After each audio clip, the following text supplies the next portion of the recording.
The wind screamed through his coat, tugging at him like invisible hands urging him forward. One step, just one, and it would all be over. The court, the loneliness, the endless ache. He closed his eyes, whispered his children's names, and let the tears freeze on his cheeks. Just a day earlier, Ethan Carter had been sitting in a courtroom that smelled of polished wood and finality. His wife, Claire, sat across from him in a navy blue suit, her eyes dry, her lawyer's smile sharper than ice. The judge's voice was steady, dispassionate, slicing through Ethan's last thread of hope. Mrs. Carter is granted primary custody of the children and 80% of the marital assets. Mr. Carter will provide monthly child support as determined by the court. The gavel fell like a coffin lid. Ethan's chest tightened. His lawyer mumbled something about appeals, but the words slid right off his ears. Claire stood, collected her files, and walked past him without a glance. He wanted to call her name, but pride strangled the impulse. He had already lost everything. He wouldn't lose dignity, too. Outside the courthouse, the air was crisp, falsely gentle for November. Reporters waited for a celebrity divorce that never came. No one cared about Ethan's quiet collapse. He stood by his car, hands buried in pockets that felt heavier than his heart. His phone buzzed with messages. Banks, lawyers, his sister, all reminders of the world still spinning without mercy. He silenced them all. The drive home was wordless. The city lights flickered like distant memories. His apartment, rented, half empty, smelled of reheated takeout and loneliness. On the wall hung 3 framed photos. His children, frozen in time. Olivia, 10, gap-toothed and laughing. Noah, 8, clutching a soccer ball. Little Rosie, still missing her 2 front teeth. He stared at those smiles until they blurred. He poured himself a drink. 1 became 2. 2 became a blur. The court order lay on the counter, the numbers circling his defeat. Child support, legal fees, frozen accounts. It felt absurd that ink on paper could dismantle a life so cleanly. 80%, he whispered. 80% of everything. He thought of Claire, how she used to fall asleep beside him after long nights of chasing dreams together. How they once promised to grow old, rich, or broke, side by side. Now she had the house, the car, and the kids. He had debt and silence. When the glass slipped from his hand and shattered, he didn't flinch. He just stared at the shards glinting on the tile. Tiny reflections of his face looking back in pieces. By dawn, Ethan was driving north. No plan, no destination, just movement. The highway stretched endless before him, gray clouds folding over the horizon. Somewhere near a gas station in the countryside, he saw a sign. Mount St. Helens Lookout, 12 kilometers. He turned without thinking. The road climbed higher, trees thinning into snow-covered slopes. The dashboard temperature blinked 15 degrees Celsius. He laughed bitterly. 15 degrees, he muttered. Not cold enough to kill anyone. When he parked at the lookout, the world was empty. Just wind, pine, and silence. The cliff stretched out like an invitation. He stepped out of the car, his breath a pale ghost. Below, the valley was a white blur of frost and fog. The sky looked too calm for a man about to disappear. Ethan stood at the edge, the court paper still in his coat pocket. He unfolded it one last time, the ink smudged from his fingers. They took everything, he whispered, even the right to see them grow. He closed his eyes. The wind howled louder, almost as if begging him to wait, but he didn't. He took a step forward, then the ground beneath him shifted. Snow cracked, his boots slipped. A sudden rush, a violent tumble, and the world spun out of control. He hit the ground hard, pain blooming across his side. Snow filled his mouth, the sky vanished, and the cold began its quiet work. Ethan laughed weakly through trembling lips. I can't even die, right? The snow answered with silence.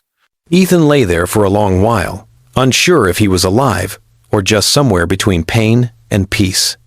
Snow clung to his lashes, melting slow tears down his frozen skin. Every breath came shallow, burning like glass in his chest. When he tried to move, his body answered with a sharp cry from his left leg. It was twisted badly. A bitter laugh escaped him. I can't even die right, he muttered, the words carried off by the wind. Above him, the cliff he'd fallen from loomed like a quiet judge. The sky had turned to dull gray, promising more snow. For the first time in years, Ethan felt small. The kind of small that made the world look too big to fight. He dragged himself to a patch of rock, leaning his back against it. The pain radiated with every heartbeat. He looked at his shattered phone, spiderweb screen. Useless. The absurdity of it made him chuckle under his breath.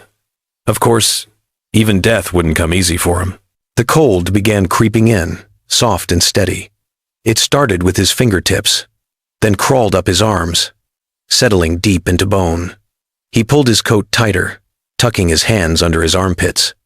His teeth clattered uncontrollably. Somewhere in the distance, the forest groaned under the wind. He tried to think of nothing, but that was impossible. His mind, even at the edge of collapse, wanted to rewind to the courtroom, the empty apartment, the sound of his children's laughter echoing through a house he no longer owned. He remembered Rosie's last phone call. "Daddy, Mommy said we can't see you this Christmas, but I'll still draw you a card." Her voice had been so bright, so trusting. He had promised to call again soon. But he didn't. Pride is a strange poison. It makes silence feel like control. Now, that silence pressed down heavier than the snow around him. His leg throbbed. He tried to stand, slipped, and fell again. The impact sent a flash of white through his vision. The world tilted and spun, then steadied just enough for him to crawl. Each movement sent shards of pain through his ribs, but he pushed forward, inch by inch. He wasn't trying to live, he just didn't want to die here, face down in the snow like a broken thing. As night approached, the temperature plummeted. The sky bruised into purple. His breath came out in clouds that faded faster each time. He spotted a dark outline ahead, what looked like a small wooden hut half buried in snow. Hope flickered faintly, like a dying match. With every bit of strength left, he crawled toward it. The door hung crooked. Inside, it smelled of damp wood and abandonment. A single broken chair, a rusted lantern, and a torn blanket lay on the floor. Still, to Ethan, it felt like a cathedral. He dragged himself inside and slammed the door shut against the wind. He wrapped the blanket around himself, shaking so hard his teeth hurt. His fingers were pale and stiff. He rubbed them together, whispering, "Stay awake. Don't sleep. Just don't." His brother Ryan had told him that once, on their last hike together, before the accident that took Ryan's life. The memory hit him like a fist. "Stay awake," he whispered again, this time weaker. His eyelids grew heavy, thoughts blurred. He saw Ryan standing by the door, smiling softly, snow melting on his hair. "You left me once," Ryan's voice said. "Don't leave yourself now." Ethan tried to speak, but the words came out slurred. He blinked, and the image was gone, just the howling wind answering back. Hours passed. The cold settled deeper, quiet, and patient. He stopped shivering. That was the worst sign of all. The body gives up warmth only when it surrenders the fight. Outside, dawn began to rise, a pale ghost of sunlight brushing the snow. Ethan stumbled out of the hut, his body moving on instinct. The ground crunched beneath him as he collapsed once more into the whiteness. His eyes opened to the fading light. It was 15 degrees Celsius, but inside him, winter had already won. His sad eyes lifted toward the horizon, silently begging for help from a sky that didn't answer. The wind carried his final whisper into the distance. "Tell them I didn't mean it." The world was white and silent when they found him. A park ranger's dog barked frantically near the cliff, pawing at a lump of snow that looked more like a rock than a man. Then, a faint sound, just one breath, shallow but real. The ranger dropped to his knees, brushing snow from Ethan's face. His skin was pale blue, lips cracked, eyes half open but empty. "He's still alive!" the ranger shouted, fumbling for the radio. The next few minutes blurred, hands lifting him, a thermal blanket wrapped tight, voices shouting coordinates. The cold fought back, but they moved faster. Ethan's pulse fluttered like a dying moth, fragile yet stubborn. His lips parted as if to speak. The ranger leaned close. All he caught was a whisper. "Tell them I didn't mean it." He said in the sprays. Snow whipped across the ridge as they carried him up the path. For the first time in a long while, Ethan wasn't fighting anything. Not the cold, not the guilt, not himself. He drifted somewhere between pain and peace, where the body forgets and the soul remembers. When he woke, everything was white again. This time, not snow, but hospital walls. His fingers were bandaged, his leg braced in plaster. Machines hummed softly beside him, measuring the quiet rhythm of his heart. A voice broke through the fog. "You scared us half to death." Ethan turned. His sister, Lena, sat by the window, face drawn and tired.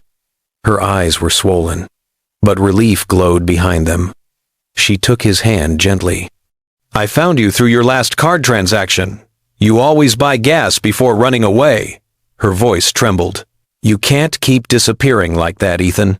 They still need their father, even if they can't say it right now." Tears slipped from his eyes without warning. He hadn't cried in years, not when the judge took everything, not when Claire walked away, not even when he'd lost his brother. But now, in this sterile room filled with beeping machines and second chances, he broke. "I just wanted the noise to stop," he whispered. "The guilt, the silence, everything." Lena squeezed his hand. "Then start with a smaller kind of silence, the kind that heals." Weeks passed. The frostbite healed slowly. His strength returned. But more than his body, it was his heart that began to thaw. Ethan joined a local support group for divorced fathers. Men who'd lost more than money, men who'd lost direction. He listened more than he spoke, until one night someone asked how he survived. He smiled faintly. "I didn't," he said. "Not the man I was. The snow killed him, and I'm grateful." Months later, spring returned to Mount St. Helens. Ethan hiked back, this time with steady steps and no illusions. The cliffs looked smaller now, the silence kinder. He placed a letter under a pine tree, a note for his children. His voice trembled as he whispered to the wind, "I'm still here." And for once, the mountain stayed quiet, not in indifference, but in peace.